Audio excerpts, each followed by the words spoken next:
From 22,000 miles in Earth orbit to the flat screen TV in a southern Arizona living room. The top two providers in the satellite TV industry now count more than 33 million residential subscribers in the U.S., tuning in news and entertainment. It's all part of the explosion in choice for consumers looking for alternatives to cable. But customers in and around Tucson aren't just looking for someone to install a satellite dish on their roof. They need help with programming, with the features on their set-top box, with parental controls, how to use their HD digital video recorder. Channel Choice TV bills itself as the local source in southern Arizona for all that. A local source that moves faster and offers more personal service than larger media companies.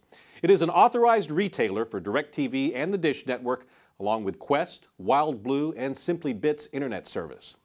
Channel Choice TV installs dishes, sells bundled services for TV, voice, and internet, provides satellite service for homes and businesses. But the company is also using social media like Facebook, Twitter, YouTube videos, and blog posts to pass along news about programs and channels, hints about programming a remote, an HD DVR, troubleshooting, what's right for the kids to watch, offering up 15 years of customer service experience that stretches from high above the earth to a southern Arizona home. There's more at channelchoicetv.com. I'm Renee San Miguel. This has been a Spark 360 Minute.